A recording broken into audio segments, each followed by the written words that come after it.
بسم الله الرحمن الرحيم ألف لام را كتاب أحكمت آياته ثم فصلت من لدن حكيم خبير ألا تعبدوا إلا الله إنني لكم منه نذير وبشير صدق الله العظيم اللهم صل على محمد وعلى آل محمد كما صليت على إبراهيم وعلى آل إبراهيم إنك حميد مجيد اللهم بارك على محمد وعلى آل محمد كما باركت على إبراهيم وعلى آل إبراهيم إنك حميد مجيد 11ویں پارے کا آخری رکوع ہے۔ سورہ ہود کا آغاز ہو رہا ہے۔ الف لام را یہ حروف مقطعات میں سے ہے، ان کے معنی اللہ ہی کو معلوم ہے، اللہ کے علاوہ کسی کو ان کے معنی معلوم نہیں۔ یا بعض مفسرین کی رائے یہ ہے کہ اللہ تعالیٰ نے نبی علیہ السلام کو ان کے معنی بتا دیے تھے، لیکن آگے امت کو بتانے سے منع فرما دیا۔ کتاب احکمت آیاتہ یہ ایسی کتاب ہے کہ اس کی آیات محکم ہیں، مضبوط ہیں، دلائل کے ساتھ مزین ہیں۔ ثم فصلت پھر ان آیات کی تفصیل بھی موجود ہے۔ یہ کتاب، اس کی آیات اور اس کی تفصیل من لدن حکیم خبیر اس اللہ کی طرف سے ہے جو حکیم بھی ہے، خبیر بھی ہے، ہر بات کی حکمت کو بھی جانتا ہے، ہر بات کی خبر بھی رکھتا ہے۔ اب حکم کیا ہے؟ اللہ تعبدوا الا اللہ، اللہ کے سوا کسی کی عبادت نہ کرو۔ اننی لکم منہ نذیر و بشیر، بے شک میں تمہارے لیے اللہ کی طرف سے نذیر اور بشیر بنا کر بھیجا گیا ہوں۔ نذیر سے مراد جہنم سے ڈرانے والا اور بشیر سے مراد جنت کی خوشخبری سنانے والا، کہ میں تمہیں جہنم سے بھی ڈراتا ہوں، جنت کی خوشخبری بھی سناتا ہوں۔ وَأَنِ اسْتَغْفِرُوا رَبَّكُمْ، اپنے رب سے استغفار کرو، توبہ کرو۔ يُمَتِّعْكُمْ مَتَاعًا حَسَنًا، اس استغفار کا فائدہ یہ ہوگا کہ اللہ تمہیں بہت فائدہ پہنچائے گا۔ قرآن کریم میں کئی مقامات پر استغفار کے فائدے بیان ہوئے ہیں۔ جب انسان استغفار کرتا ہے تو اللہ تعالیٰ اس کے رزق میں برکت دیتا ہے، رزق اللہ تعالیٰ زیادہ دیتا ہے، عمر میں برکت دیتا ہے، پریشانیاں دور کرتا ہے، اولاد میں برکت دیتا ہے، کھیتی باڑی میں برکت دیتا ہے۔ جیسے جیسے استغفار کرتے جائیں گے اللہ برکت عطا کرتا جائے گا۔ لیکن یاد رکھنا، یہ جو دنیا کا فائدہ ہے الی اجل مسمی، یہ صرف ایک وقت مقررہ تک ہے، یعنی ہر انسان یہ فائدہ اس وقت تک اٹھا سکتا ہے جب تک اس کی زندگی ہے۔ جب دنیا سے چلا گیا تو دنیا کا فائدہ بھی ختم ہو جائے گا۔ وَيُؤْتِ كُلَّ ذِي فَضْلٍ فَضْلًا، اور اللہ تعالیٰ ہر نیکی کرنے والے کو مزید انعام عطا فرمائیں گے۔ اپنا فضل یعنی اپنی مہربانی، مراد اسے جنت ہے، کہ جو نیکی کے کام کرے گا اللہ اسے جنت عطا فرمائیں گے۔ وَإِن تَوَلَّوْا، اگر تم منہ پھیرو گے، اللہ کے رسول کی بات نہیں مانو گے، تو اللہ کے رسول فرماتے فَإِنِّي أَخَافُ عَلَيْكُمْ، میں تمہارے بارے میں ڈرتا ہوں بڑے دن کے عذاب سے، یعنی قیامت کے دن کے عذاب سے ڈرتا ہوں، کہ جو اللہ کے رسول کی نافرمانی کرے گا قیامت کے دن پکڑا جائے گا، تو کہیں عذاب میں مبتلا نہ ہو جائے۔ اسے توبہ استغفار بھی کرو اور اللہ کے رسول کی بات مانو۔ الی اللہ مرجعکم، اللہ ہی کی طرف تم سب نے لوٹ کے جانا ہے، چاہے مسلمان ہو چاہے کافر ہو، جانا سب نے رب کے پاس ہے۔ وَهُوَ عَلَىٰ كُلِّ شَيْءٍ قَدِيرٌ، اور وہ اللہ تعالیٰ ہر چیز پر قادر ہے کہ سب کو دوبارہ زندہ کرے، اپنے سامنے کھڑا کرے، حساب کتاب لے، چاہے تو جنت میں بھیجے چاہے تو جہنم میں بھیجے، اللہ قادر ہے، اللہ کر سکتا ہے۔ الا، سنو اس بات کو کہ انہم یثنون صدورہم، کہ تم اپنے سینے کو دوہرا کرتے ہو، لیستخفوا منہ، تاکہ اللہ سے چھپا لو۔ اس کا شان نزول اس طرح ہے کہ بعض صحابہ بہت زیادہ شرمیلے تھے، اور قضائے حاجت کے وقت بھی اور بیوی سے صحبت کے وقت بھی زیادہ سے زیادہ جسم کو ڈھانپ کے رکھتے تھے، بہت کم جسم کھولتے تھے۔ تو اس لیے وہ شرم کے مارے اپنے جسم کو یوں یعنی گھٹنوں کے ساتھ لگا لیتے تھے، گویا کہ اپنے آپ کو چھپا رہے ہیں۔ تو اللہ فرما رہے ہیں کہ الا حین یستغشون ثیابہم، کیا جس وقت تم نے کپڑے پہنے ہوئے ہوتے ہیں تو کیا ان کپڑوں میں سے اللہ نہیں دیکھتا؟ اللہ سے تو نہیں چھپ سکتے نا، تو اتنی زیادہ شرم کرنے کا کیا فائدہ؟ اللہ تو تمہیں کپڑوں کے اندر سے بھی دیکھ رہا ہے، تو اس رب سے کیسے چھپ سکتے ہو؟ یہ اصل میں اللہ تعالیٰ نے امت کی آسانی کے لیے یہ مسئلہ بیان کیا کہ اگر صحابہ کرام کو اسی حال پہ چھوڑ دیا جاتا اور وہ بہت شرم کا تقاضا کرتے تو آنے والے لوگ بھی اس مشکل میں پڑ جاتے۔ تو اللہ نے بتا دیا کہ اتنے پریشان ہونے کی ضرورت نہیں کہ جی ہم ننگے ہوں گے تو اللہ دیکھ لے گا، اللہ تو کپڑوں کے اندر سے بھی تمہیں دیکھ رہا ہے۔ یعلم ما یسرون، جو تم بات چھپاتے ہو وہ بھی اللہ جانتا ہے، وما یعلنون، جو ظاہر کرتے ہو وہ بھی اللہ جانتا ہے۔ تم چاہے سینے کے اندر بات رکھو، اپنے دماغ میں بات رکھو، کسی کو بھی نہ بتاؤ، صرف خیال ہی ہو، اللہ تو خیال کو بھی جانتا ہے، تو پھر اللہ سے کیا چھپا سکتے ہو؟ انہ علیم بذات الصدور، اللہ تو تمہارے سینے کے رازوں کو بھی جانتا ہے۔ وما من دابۃ فی الارض، زمین میں جتنے بھی جاندار ہیں، الا علی اللہ رزقها، ان سب کا رزق اللہ کے ذمہ ہے، رازق اللہ کی ذات ہے، اللہ نے دینا ہے۔ جتنے بھی جاندار ہیں، چاہے وہ انسان ہوں، چاہے وہ جنات ہوں، چاہے وہ جانور ہوں، چاہے وہ درندے ہوں، ہر ایک کا رازق اللہ ہے۔ جب اللہ نے پیدا کیا رزق اللہ نے دینا ہے۔ محنت ہماری ذمہ داری ہے کہ ہم محنت کریں، لیکن یہ نہ سمجھیں کہ اس محنت کی وجہ سے رزق ملے گا، رزق اللہ کے حکم سے ملے گا۔ وَيَعْلَمُ مُسْتَقَرَّهَا وَمُسْتَوْدَعَهَا، اللہ تمہارے عارضی ٹھکانے کو بھی جانتا ہے، مستقل ٹھکانے کو بھی جانتا ہے۔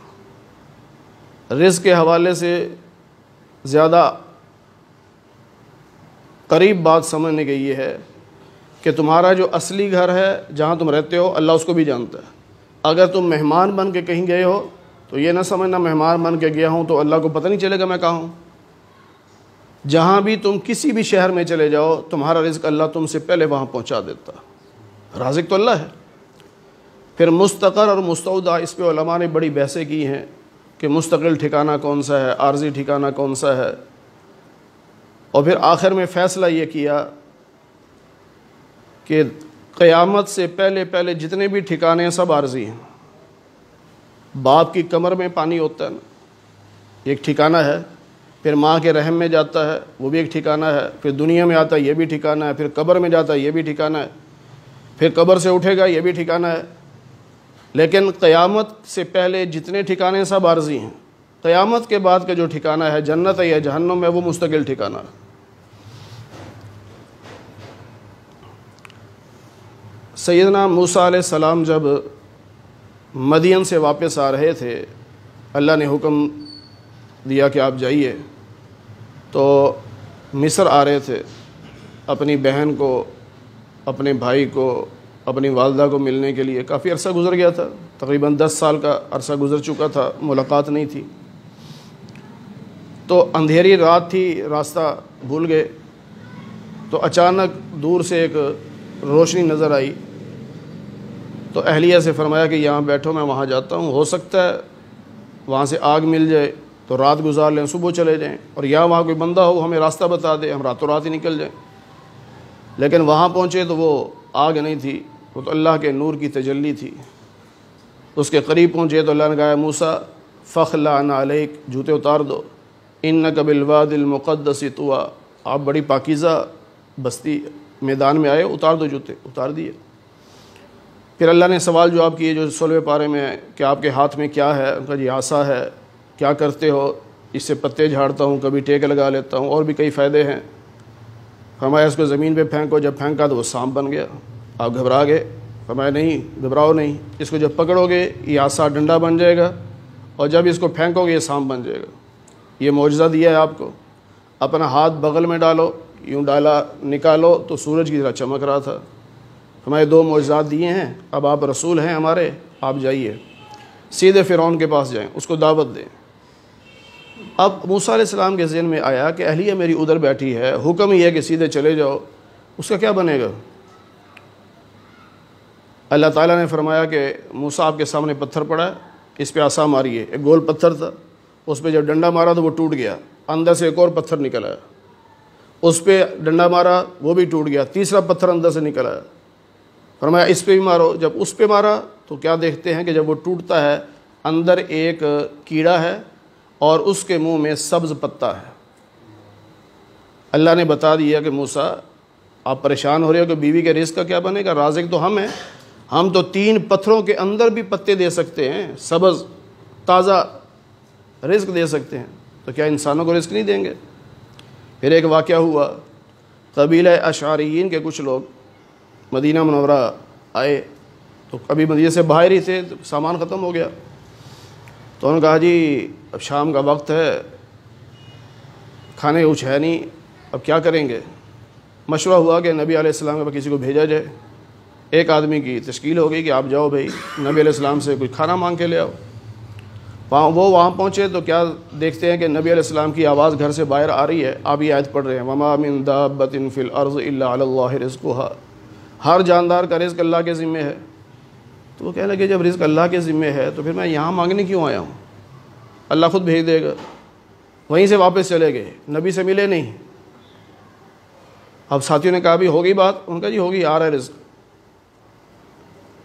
اللہ کی شان، تھوڑی دیر کے بعد ایک آدمی تھال لے کے آیا، اس میں گوشت تھا اور روٹیاں تھیں، بڑا تھال، انہیں بڑے مزے سے کھایا، کہنے کہ بڑا لذیذ کھانا ہے، کھا کے بچ گیا، کہنے کہ اسے کیا کریں؟ انہوں نے کہا جی اخلاق کا تقاضا یہ ہے کہ نبی علیہ السلام کو واپس کر دیا جائے، اور مہمان آئیں گے ان کے پاس تو آنا جانا لگا رہتا ہے، کسی اور کے کام آ جائے گا۔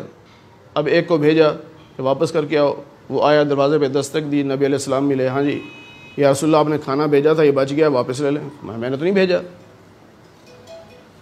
بھیجا۔ تو پھر اس سے پوچھا بھائی تم گئے تھے مانگنے؟ اس نے کہا بات سیدھی سی ہے، میں نے یہ آیت سنی تو میں واپس آ گیا کہ رزق اللہ کے ذمہ اللہ دے گا، تو اللہ نے بھیج دیا۔ تو نبی علیہ السلام نے بھی ان کو یہی فرمایا کہ دیکھو رازق اللہ کی ذات ہے، اللہ نے تمہارے لیے رزق کا انتظام کر دیا۔ تو ہمیشہ ذہن میں رہنا چاہیے رازق میرا اللہ ہے، جو رب نے مقدر میں لکھا ہے وہ ملنا ہی ملنا ہے۔ اب ہم محنت کریں گے، اس محنت کی برکت سے اللہ زیادہ دیتا ہے تھوڑا دیتا ہے، وہ جو مقدر میں ہے وہی ملنا ہے، لیکن محنت ہماری ذمہ داری ہے، کام کرنا ہماری ذمہ داری، باقی رزق اللہ کے ہاتھ میں۔ پھر فرمایا وَهُوَ الَّذِي خَلَقَ السَّمَاوَاتِ وَالْأَرْضَ، اللہ وہ ہے جس نے آسمان اور زمینوں کو 6 دن میں بنایا۔ 8ویں پارے میں ہم اس کی تفصیل پڑھ چکے ہیں کہ 6 دن کا کیا مطلب ہے، وہ ہمارے سمجھانے کے لیے ہے کہ کام کو تھوڑا تھوڑا کرو، ترتیب سے کرو۔ اللہ چاہتا تو 1 سیکنڈ میں سارا کچھ بنا دیتا، اللہ کے لیے کون سا مشکل ہے۔ پھر فرمایا وَكَانَ عَرْشُهُ عَلَى الْمَاءِ، اللہ کا جو عرش ہے وہ پانی پر ہے، زمین و آسمان کے بنانے سے پہلے اللہ کا عرش پانی پر تھا۔ پھر فرمایا لِيَبْلُوَكُمْ، اللہ نے زمین و آسمان کیوں بنائے؟ زمین و آسمان بنا کر اس میں پھر انسان کو بنایا، اللہ کہتا ہے کہ اس لیے کہ اَيُّكُمْ أَحْسَنُ عَمَلًا، ہم تمہارا امتحان لیں کہ تم میں سے نیک عمل کون کرتا ہے۔ تو دنیا امتحان کی جگہ ہے، ہم امتحان دینے آئے ہوئے ہیں، اللہ یہ دیکھنا چاہتا ہے نیک عمل کون کرتا ہے، جو نیک عمل کرے گا وہ پاس ہو جائے گا، جو برے عمل کرے گا فیل ہو جائے گا۔ وَلَئِن قُلْتَ، اللہ کہتے ہیں انسان کے مزاج کو دیکھو، اگر آپ ان سے کہیں کہ اِنَّكُمْ مَبْعُوثُونَ مِن بَعْدِ الْمَوْتِ، مرنے کے بعد تمہیں دوبارہ زندہ کیا جائے گا، تو کافر کہیں گے کہ یہ جادو ہے، ایسے الٹی باتیں، ایسا ہو ہی نہیں سکتا، مرنے بعد کیسے زندہ ہوں گے، یہ کافر کہتے تھے۔ پھر اللہ فرماتے ہیں کہ اگر عذاب کو تھوڑا ہم مؤخر کر دیں کہ عذاب نہیں بھیج رہے، تو فوراً کہتے ہیں کہ ما یحبسہ، کس نے روکا ہے عذاب کو، کیوں نہیں آتا عذاب؟ اس پہ اللہ نے فرمایا کہ آپ ان کو بتا دیجئے کہ جس دن عذاب آئے گا نا پھر واپس نہیں جائے گا، پھر عذاب ٹلے گا نہیں۔ وَحَاقَ بِهِم مَّا كَانُوا بِهِ يَسْتَهْزِئُونَ، اور جو تم مذاق اڑاتے ہو نا، یعنی جس عذاب کا مذاق اڑا رہے ہو وہی عذاب تمہیں گھیر لے گا، اگر تم اسے مذاق سمجھ رہے ہو وہ تمہیں گھیر لے گا۔ اللہ فرماتے ہیں کہ انسان کو اگر ہم اپنی جناب سے رحمت عطا کریں، خوشحال کر دیا، اچھی صحت دے دی، کاروبار اچھا چل گیا، ثم نزعناها منه، پھر اس رحمت کو چھین لیں، واپس لے لیں۔ صحت مند تھا، بیمار ہو گیا، کاروبار اچھا چل رہا تھا، ختم ہو گیا، تو پھر کیا ہوتا ہے؟ انه لیئوس کفور، انسان کا مزاج بڑا عجیب ہے کہ مایوس ہو جاتا ہے کہ اوہ میرے ساتھ کیا ہو گیا، اور سمجھتا ہے کہ اب دوبارہ نہیں ملے گا، اور جو رب نے پہلے دیا تھا اس کی ناشکری شروع کر دیتا ہے۔ اب بھی جو کچھ ملا ہوا ہے اس کی ناشکری کرتا ہے ہی کچھ نہیں، میں تو مر گیا ہے ہی کچھ نہیں۔ تو اللہ کہتا ہے انسان کا مزاج عجیب ہے۔ پھر فرمایا کہ اگر تکلیف کے بعد ہم اس پر مہربانی کر دیں، بیمار تھا صحت دے دی، کاروبار نہیں تھا، اچانک ہم نے ہاتھ پکڑا، کاروبار خوب عروج پہ چلا گیا، اب کیا کہے گا؟ ذہب السیئات عنی، میری ساری برائیاں ختم ہو گئی، میرے اچھے حالات آ گئے۔ پھر وہ تکبر کرنا شروع کر، اترانا اکڑنا شروع کر دیتا ہے، میرے ساتھ میں نے ایسا کیا۔ کئی لوگ ملتے ہیں آپ کو بھی، وہ کہیں گے میں گیا تھا دبئی، گیا تھا 20 سال، بڑی محنت کی میں نے، بڑی محنت کی، اور یہ آج پیسہ کمایا، بڑی محنت سے کمایا میں نے۔ اور بھائی اللہ نے دیا ہے، اپنی محنت پہ ناز نہ کرو، ہم سے زیادہ محنت کرنے والے لوگ موجود ہیں لیکن نہیں ملتا، رزق اللہ نے دینا ہے، تو اللہ کی طرف منسوب کرنا چاہیے، اپنے اوپر یہ نہیں اعتماد کرنا چاہیے میں نے کیا نہیں، اللہ نے دیا، بس اللہ نے دیا۔ اللہ فرماتے ہیں جو صبر کرنے والے ہیں اور نیک عمل کرنے والے ہیں وہ ایسا نہیں کہتے، یعنی وہ اتراتے نہیں ہیں، تکبر نہیں کرتے، اور ایسے لوگوں کے لیے اللہ نے مغفرت کا اعلان کیا ہے اور بڑے اجر کا اعلان کیا کہ جو ہر حال میں کہیں بھی اللہ کا دیا ہوا ہے، بس اللہ کا دیا ہوا ہے، اللہ لے لے صبر کریں، اللہ دے دے شکر ادا کریں۔ تو ایسوں کے لیے اللہ تعالیٰ نے مغفرت کا اعلان کیا ہے اور بڑے اجر کا اعلان کیا۔ مشرکین مکہ نبی علیہ السلام کو مختلف باتیں کرتے تھے، تانے دیتے تھے، مثلا ایک یہ کہ اگر آپ اللہ کے رسول ہیں تو آپ کے پاس تو خزانہ ہونا چاہیے، بہت بڑا خزانہ ہونا چاہیے، یا آپ کے ساتھ ساتھ فرشتے پھرنے چاہیے۔ اس طرح کی باتوں سے نبی علیہ السلام کو تنگی محسوس ہوتی، گھٹن محسوس ہوتی۔ تو اللہ فرماتے ہیں کہ لگتا ایسا ہے کہ آپ وحی کی بعض باتوں کو چھوڑ دیں گے اور آپ کا سینہ تنگ ہو جائے گا اس بات سے کہ لوگ کہتے ہیں آپ کے پاس خزانہ کیوں نہیں، یا آپ کے ساتھ فرشتے کیوں نہیں۔ انما انت نذیر، آپ رسول ہیں، رسول کا کام یہ نہیں ہے کہ وہ خزانے جمع کرے اور یا وہ گھٹن محسوس کرے، رسول کا کام اللہ کا پیغام پہنچانا ہے، بس کس کو ہدایت ملتی ہے کس کو نہیں ملتی یہ بھی رسول کا کام نہیں ہے، نہ پریشان ہونے کی ضرورت ہے، بھئی نبی نے اپنا کام کر دیا جو اس کا کام ہے، بس آگے نتیجہ کیا نکلتا ہے یہ اللہ کا کام ہے۔ پھر فرمایا واللہ علی کل شیء وکیل، آپ رسول ہیں، نذیر ہیں، جہنم سے ڈرانے والے ہیں، اور اللہ ہر چیز کا ذمہ دار ہے، کس کو ہدایت دینی ہے کس کو نہیں دینی اس کا ذمہ دار اللہ ہے۔ اب یہ کہتے ہیں قرآن کریم کے بارے میں کہ نعوذ باللہ افتراہ ہو، کہ اس کو نبی نے خود گھڑ لیا ہے، خود لکھ لیا ہے، خود بنا لیا ہے۔ یہ مشرکین مکہ کہتے تھے کہ اللہ کا کلام نہیں ہے، نبی خود بنا لیتے ہیں، ہمیں سنا دیتے ہیں، کہتے ہیں اللہ کا کلام ہے۔ اللہ نے نبی علیہ السلام سے فرمایا کہ ان سے کہیے کہ اگر یہ میں نے بنایا ہے تو ٹھیک ہے، فَأْتُوا بِعَشْرِ سُوَرٍ مِثْلِهِ، تم بھی اس جیسی 10 صورتیں بنا کے لے آؤ۔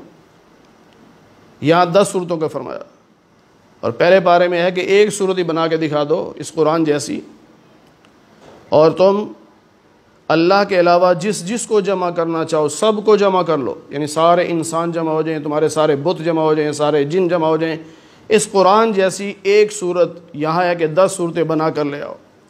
فَإِن لَّمْ يَسْتَجِيبُوا لَكُمْ، اگر تم یہ کام نہ کر سکو، یعنی قرآن کریم کے مقابلے پر صورت نہ بنا سکو، تو پھر اتنا جان لو کہ یہ اللہ کی طرف سے ہے۔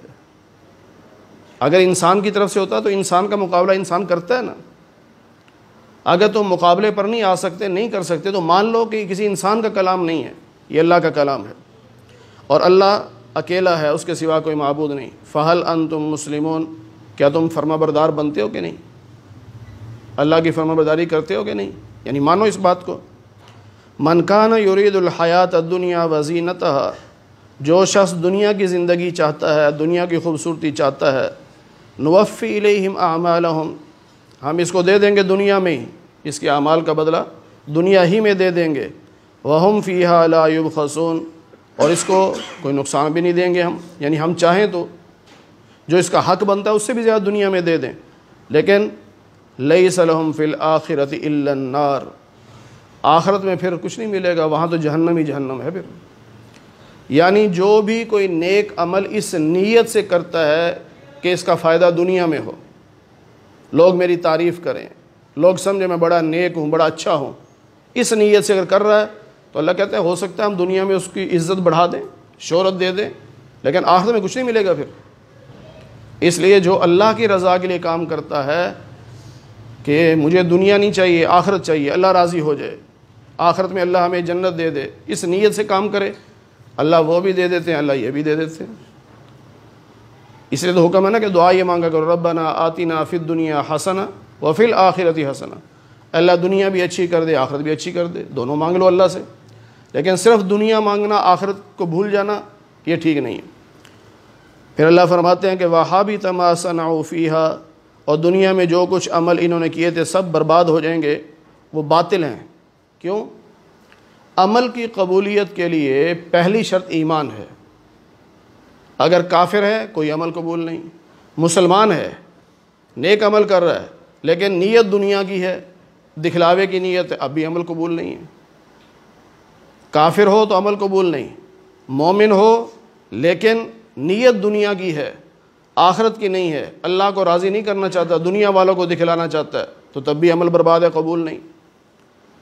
تو اس لیے ہمیں یہ سبق دیا جا رہا ہے کہ جو بھی عمل کرو، چھوٹا ہو چاہے بڑا ہو، نیت ایک ہی رکھو کہ میرے اس عمل سے میرا اللہ راضی ہو جائے اور اللہ مجھے اس کا بدلہ آخرت میں دے دے، بس یہ نیت ہونی چاہیے۔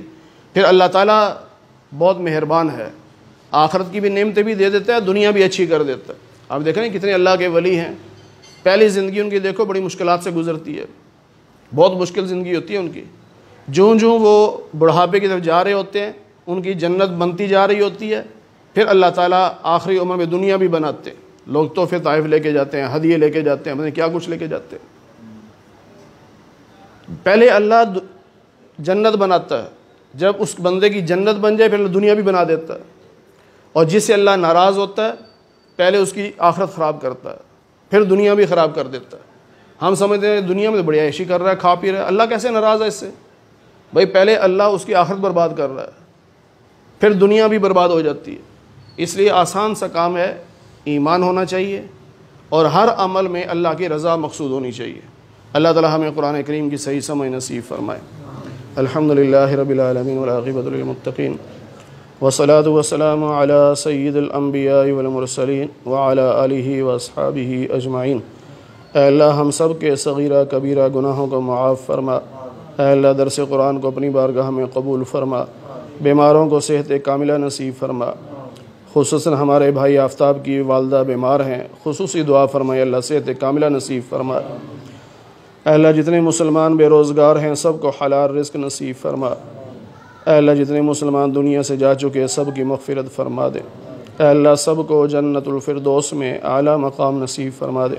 اے اللہ ہم سب کو قیامت کے دن حضور نبی پاک صلی اللہ علیہ وسلم کی شفاعت نصیب فرما، جنت میں آپ کی رفاقت نصیب فرما، آپ کے دست مبارک سے حوض کوثر کا پانی پینا نصیب فرما۔ اے اللہ جیسے آج ہم آپ کے قرآن کے نام پر اکٹھے ہیں، اے اللہ ہم سب کو جنت میں بھی اکٹھا فرما دے۔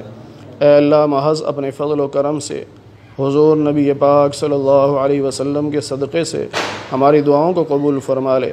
وصلی اللہ علی النبی الکریم برحمتک یا ارحم الراحمین۔